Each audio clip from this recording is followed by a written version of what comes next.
Halo Sobat Bubel, kali ini kita akan bahas proses atau tutorial bagaimana cara melakukan pembelian bahan baku di aplikasi bubel.id. Nah, langsung saja kita mulai. Tapi teman-teman jangan lupa untuk simak video ini sampai selesai. Nah, pertama-tama silahkan teman-teman untuk mengakses fitur bahan baku. Setelah itu, pilih fitur pembelian bahan.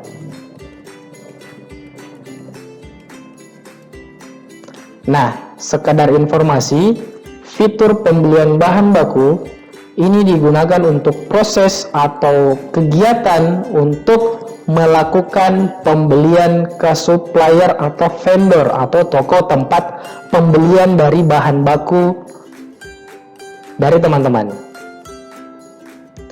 Kemudian klik tambah. Setelah itu pilih tanggal, kapan tanggal pembelian bahannya dilakukan. Nomor referensi di skip saja. Warehouse digunakan untuk tempat penempatan stok ini setelah dibeli.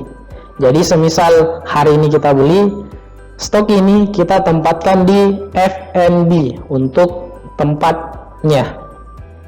Nah, setelah ini pilih status. Di bagian status ada 3, terbagi menjadi 3, diterima, pending, dengan order. Order dan pending untuk di bagian status ini, stok bahannya itu tidak akan masuk sebagai stok persediaan dikarenakan statusnya order dan pending. Tapi pada saat statusnya diubah menjadi diterima, barulah stok yang tadinya dalam bentuk PO atau purchase order itu akan masuk ke dalam persediaan produk atau persediaan fitur yang ada di aplikasi bubel.id ini. Nah, kemudian untuk di bagian lampiran dokumen, teman-teman bisa melampirkan bukti pembelian dari bahan baku yang dibeli dari suppliernya sebagai dokumentasi bahwa ada pembelian yang dilakukan. Kemudian ada supplier. Untuk di bagian supplier ini adalah nama vendor atau nama supplier atau nama toko tempat pembelian bahan dilakukan. Tapi jika teman-teman belum ada nama suppliernya di sini, teman-teman bisa langsung klik tanda tambah di sampingnya berwarna biru. Kemudian teman-teman bisa langsung masukkan nama perusahaan dengan nama. Jadi untuk perusahaan dan nama ini itu kolom yang wajib untuk diisi. Jadi untuk penanda kolom atau form yang harus diisi, ada penanda tanda asterik bintang di ujungnya, seperti nama perusahaan dengan nama. Nama perusahaan di sini boleh PT, CV atau nama toko. Kemudian untuk di bagian nama, boleh nama sales, nama toko juga boleh, atau nama pemilik penjualnya. Nah, setelah nama supplier diisi, teman-teman bisa langsung pilih namanya di bagian sini. Saya pilih PT Robusta Indonesia karena di sini saya mau buat sampel, saya mau beli bubuk kopi atau biji kopi, kopi Arabica. Nah, di bagian kopi Arabica pada saat produk atau bahan bakunya dipilih, dia akan langsung munculkan notifikasi atau halaman pop-up seperti ini. Jadi untuk di bagian ini, teman-teman harus mengisi di bagian jumlah berapa kilo. Jadi langsung ada penanda nih, ada penanda satuan pembelian. Jadi di bagian sini berapa kilo yang akan dibeli untuk kopi Arabica. Semisal kita mau beli 2 kilo. Nah, untuk di bagian harga satuan di sini itu dia menandakan berapa harga per kilonya. Sistem otomatis akan memberitahukan ke pemilik atau siapa yang melakukan order. Untuk di bagian harga beli sebelumnya, untuk kopi Arabica tarifnya ada 135.000 dalam 1 kilo. Jadi teman-teman harus ingat di bagian jumlah bukan harganya 135, tapi 135 ini dia menandakan untuk harga per kilonya. Jadi untuk harga satuan teman-teman bisa isi jika harganya tetap atau stabil atau tidak berubah dari harga sebelumnya, teman-teman bisa langsung masukkan 135 kembali. Tapi jika harganya naik, biasanya kan harga kopi naik turun.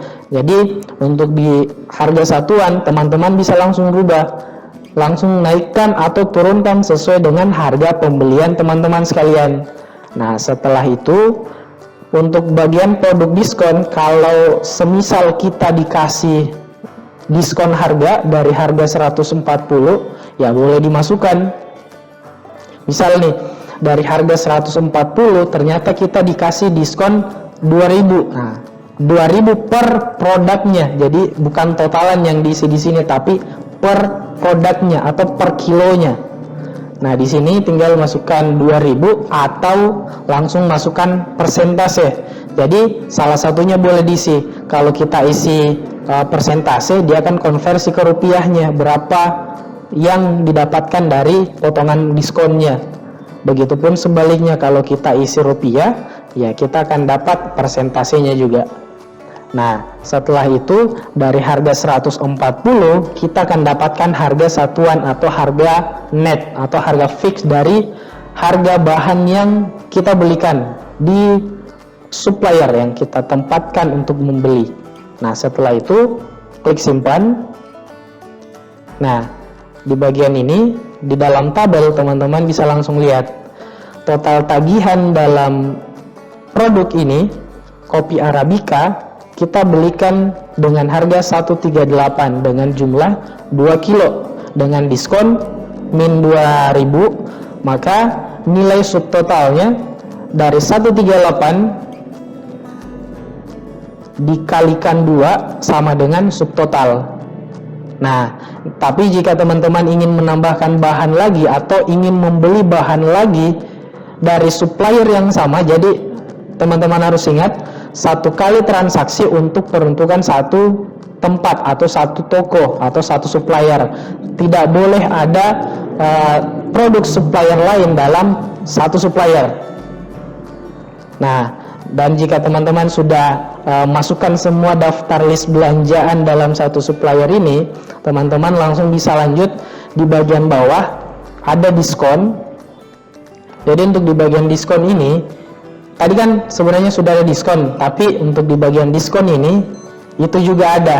Jadi untuk diskon yang di bagian bawah ini dia menandakan untuk diskon total transaksinya. Tadi yang di dalam form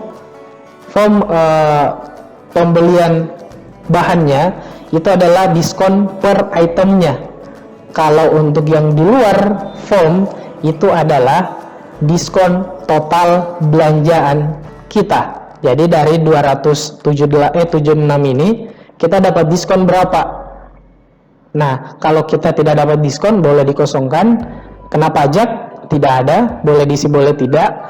Untuk di biaya pengiriman kita dikenakan ongkir tidak, cas ongkir tidak. Kalau tidak ada kosong juga. Payment term ini digunakan untuk sistem pembayaran kredit. Jadi untuk sistem pembayaran kredit ini tinggal dimasukkan angka berapa hari termin kreditnya sampai jatuh tempo pembayarannya. Nah, setelah itu catatan boleh diisi, boleh juga dikosongkan. Nah, setelah itu di bagian bawah ini adalah tanda untuk tanda fix dari harganya. Jadi dari barang ada satu produk dengan 2 kuantiti. Total harganya 276, diskon pembelian tidak ada, pajak kosong, pengiriman juga tidak ada. Jadi untuk di bagian ini total bayar yang harus dibayarkan oleh pemilik outlet atau pemilik usaha harus membayarkan senilai 276.000. Nah, setelah ini boleh langsung klik simpan. Nah, gampang kan? Bubble.id, aplikasi kasir, dan laporan keuangan terlengkap.